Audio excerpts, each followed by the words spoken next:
ধন্যবাদ আপনাদের সবাইকে। আজ এক গণতান্ত্রিক আন্দোলনের মুহূর্তে, বিজয়ের মুহূর্তে ঢাকেশ্বরী মন্দিরে আমরা একজন বিশিষ্ট রাজনীতিককে পেয়েছি।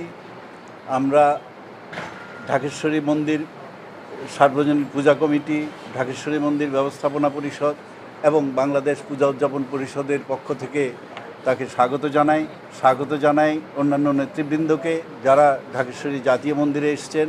আমরা বাংলাদেশের নাগরিক, ধর্মে আমরা ভিন্ন হতে পারি, কিন্তু আমরা এই দেশেরই নাগরিক। সবসময় গণতান্ত্রিক আন্দোলনে ছিলাম।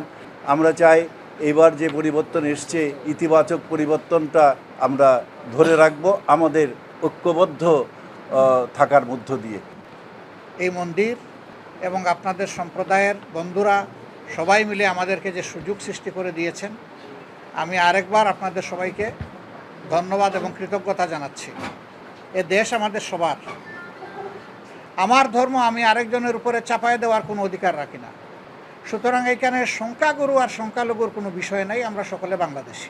আমার যে অধিকার থাকবে, আরেকটি নাগরিক তিনি যে ধর্মেরই হন না কেন, তিনি যে দলেরই হন না কেন, সমান নাগরিক অধিকার তিনিও ভোগ করবেন।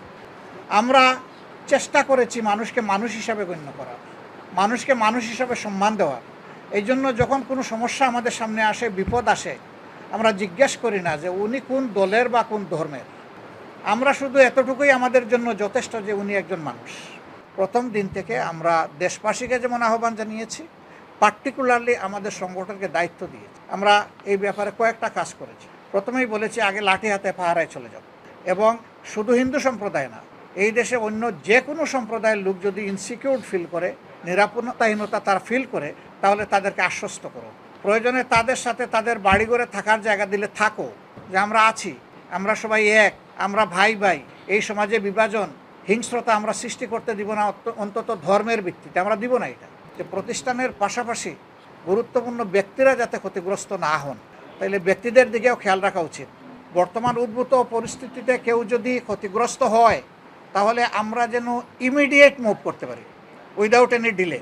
আমাদের নাম্বারগুলো ওপেন থাকবে জনগণের জন্য, সকল দল মত ধর্ম বর্ণ নির্বিশেষে সবার জন্য। আপনারা যা আমাদের কাছে প্রত্যাশা করেন তা পাচ্ছেন। এটাকে আমাদেরকে খুশি করার জন্য বলছেন না আপনাদের বিবেক থেকে বলছেন? না, গতকালকে রাতে আমি 10টা বাজে এখানে আসছি, আমি দেখলাম স্বতঃস্ফূর্তভাবে যেভাবে পাহারা দিচ্ছে আমাদেরকে, এরকম আর আমরা নজির আর কখনো দেখি নাই বাংলাদেশে। Thank you.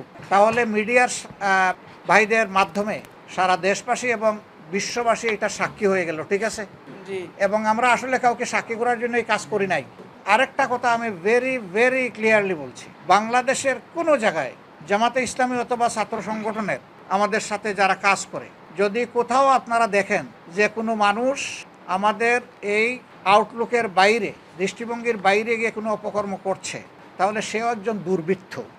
আপনারা আমাদেরকে নির্দিষ্টভাবে বলবেন, এবং তাকে আমরা কি করি আপনারা সেটাও জানবেন।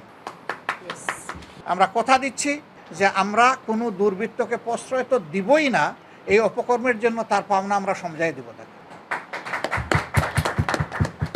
আমরা আবারও কৃতজ্ঞতা জানাই, আপনারা আমাদেরকে এইভাবে, আসলে আমরা মনে করি যে দিল দিয়েই বরণ করেছেন, আমাদের হৃদয় দিয়ে বরণ করেছেন।